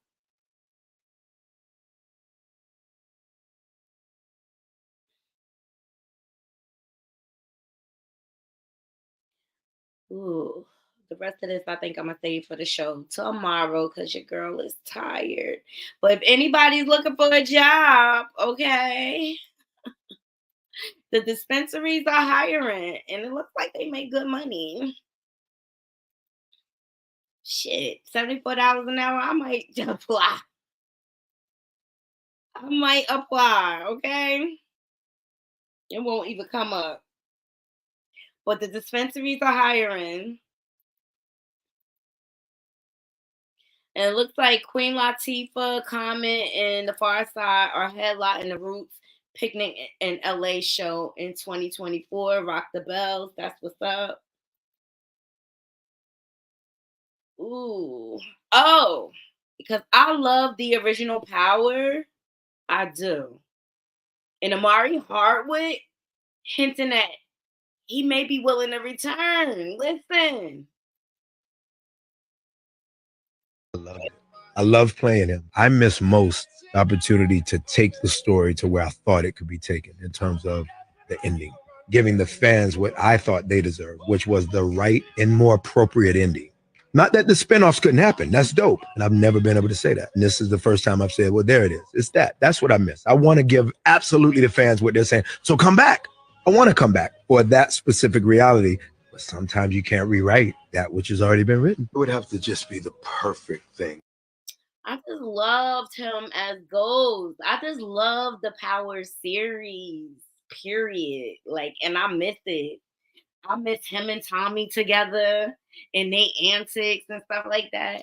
I just miss it. 50, bring Ghost back. He's Ghost. He could come back. He could come back. All right, guys. Thank y'all for joining me. We just had a long show because I need to sleep in tomorrow. Your girl tired or whatever. But my Netflix suggestion, I suggest everybody check out this movie produced by Michelle and Barack Obama, or Barack Obama and Michelle. It's starring Julia Roberts, Mahershala Ali, Ethan Hawke, and Mahela. And it's called Leave the World Behind. And to me, I think Mr. and Mrs. Barack are trying to send us a message. And I felt like it was possible. And I never felt comfortable with being so dependent on technology. Hey, Kim. She said, I saw that. It was good. I've never been so comfortable with being so dependent on technology. And it's like, keep your eyes open, Naughty Crew. Like, the world is changing. And a lot of people are getting desensitized. Ooh, the ending made you feel like it would be a sequel. True. I could see that. I could see that. And I think this character here, this young lady here, Faith McKenzie, speaks to the state of our youth today. But I love Mahela and her woke self. I loved every minute of it because she was the voice of reason for her and her father. But it touched on real life, serious issues like that needs to be touched upon, and it talks about how desensitized our youth is. It's just really, really sad.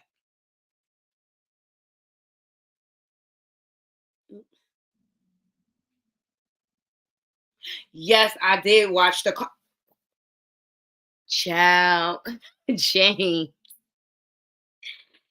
The Carly Russell story, which is on Tubi. Yo, that movie was hilarious.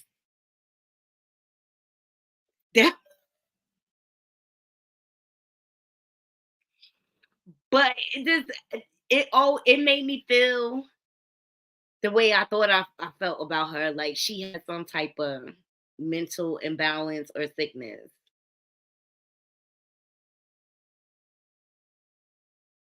That her family's not really willing to accept. And because they are well off, they cover it up like a lot of Black families do when it comes to mental illness. But it was funny. It was, and the girl who played her, oh, yes, I did watch it, James. Thank you for the suggestion and the good laugh. So check out, it's not called The Carly Russell Story on Tubi. It's called The Nurse Who Found the Kid on the Road.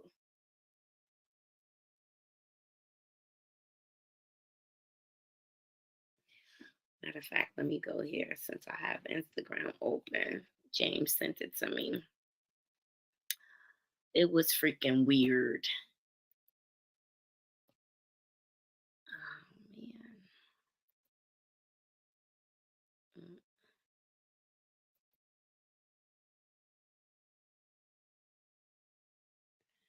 All right, it's going to force me to go this way. It's called The Nurse Who Saw the Baby on the Highway. That's the name of it on Tubi. That's the name of it.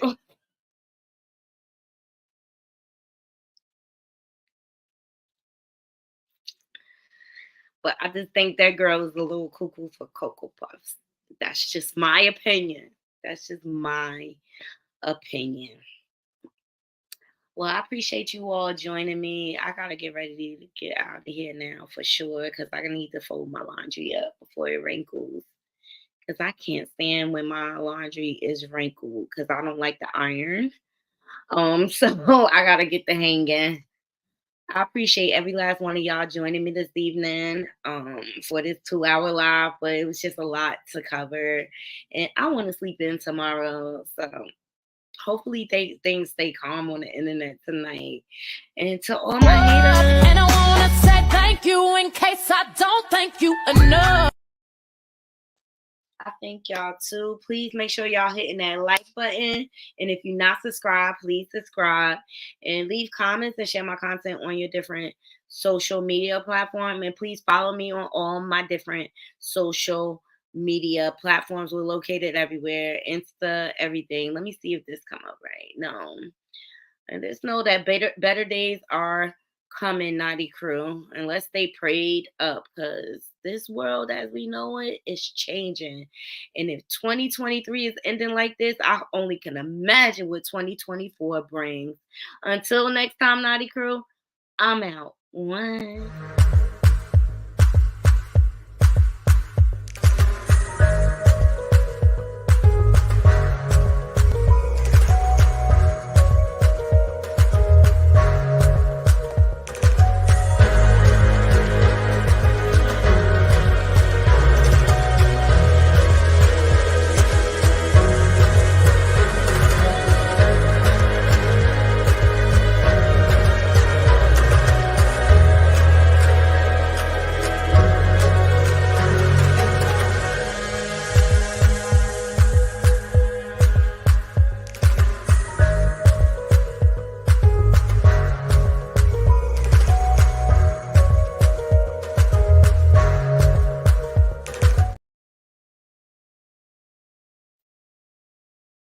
Hey, Eagles, I see you. Thank you for joining me. Make sure y'all go over to Eagles Soaring High and check out his channel. He has a lot of good inspirational shows. So I appreciate you joining. Long time no see.